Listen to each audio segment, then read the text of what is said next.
Welcome back to RC kitchens. ಬ್ರೇಕ್ಫಾಸ್ಟಿಗೆ ಮಕ್ಕಳ lunch ಬಾಕ್ಸಿಗೆ easy and ಸಿಂಪಲ್ಲಾಗಿ ಪುದೀನ ರೈಸ್ ಯಾವ ಥರ ಮಾಡೋದು ಅಂತ ನೋಡ್ಕೊಂಬರೋಣ ಬನ್ನಿ.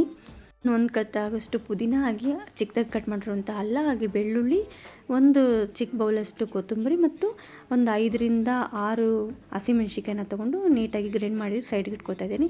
ಅದಾದಮೇಲೆ ಒಂದು ಕುಕ್ಕರ್ಗೆ ಒಂದು 2-3 ಸ್ಪೂನಷ್ಟು ಆಯಿಲು ಹಾಗೆ ಸ್ವಲ್ಪ ತುಪ್ಪ ಹಾಕ್ಕೊಂಡು ಎಣ್ಣೆ ಬಿಸಿ ಆದಮೇಲೆ ಚಕ್ಕೆ, ಲವಂಗ, ಏಲಕ್ಕಿ, ಮೆಣಸು ಹಾಗೆ ಬಿರಿಯಾನಿ ಎಲೆ, ಸ್ವಲ್ಪ ಜೀರಿಗೆನ ಹಾಕ್ಕೊಂಡು ಫ್ರೈ ಮಾಡ್ಕೊತಾ ಇದ್ದೀನಿ.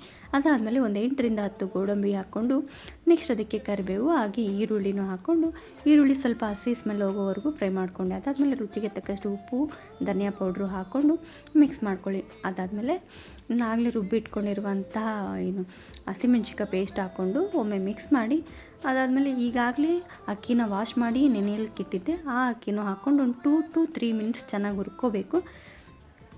ತದನಂತರ ಇದಕ್ಕೆ ನಾವು ಯಾವ ಕಪ್ಪಲ್ಲಿ ಮೆಜರ್ಮೆಂಟ್ ತೊಗೊಂಡಿರ್ತೀವಲ್ವ ಅದಕ್ಕೆ ಡಬಲ್ 1 ಗ್ಲಾಸ್ ಅಕ್ಕಿಗೆ 2 ಗ್ಲಾಸಷ್ಟು ನೀರು ಹಾಕ್ಕೊಂಡ್ರೆ ಸಾಕಾಗುತ್ತೆ.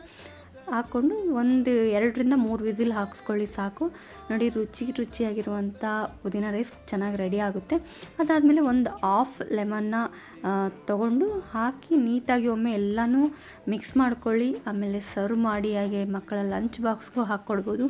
ಟೇಸ್ಟ್ ಅಂತೂ ಸೂಪರಾಗಿರುತ್ತೆ. ನೀವು ಒಮ್ಮೆ ಟ್ರೈ ಮಾಡಿ ನೋಡಿ. ನನ್ನ ಈ ವಿಡಿಯೋ ನಿಮಗೆ ಇಷ್ಟ ಇದ್ದರೆ ಪ್ಲೀಸ್ ಲೈಕ್ ಮಾಡಿ, ಶೇರ್ ಮಾಡಿ. ಹಾಗೆ ವಿಡಿಯೋನ ಫಸ್ಟ್ ಟೈಮ್ ನೋಡ್ತಾ ಇದ್ದರೆ ಚಾನಲ್ನ ಸಬ್ಸ್ಕ್ರೈಬ್ ಮಾಡ್ಕೊಳ್ಳಿ. ಹಾಗೆ ಪಕ್ಕದಲ್ಲಿ ಕಾಣುವಂಥ ಬೆಲ್ ಐಕನ್ನ ಕ್ಲಿಕ್ ಮಾಡಿ. ಇದರಿಂದ ನನ್ನ ವಿಡಿಯೋ ಅಪ್ಲೋಡ್ ಮಾಡಿದ ತಕ್ಷಣ ನಿಮಗೆ ನೋಟಿಫಿಕೇಷನ್ ಬರುತ್ತೆ. Thank you.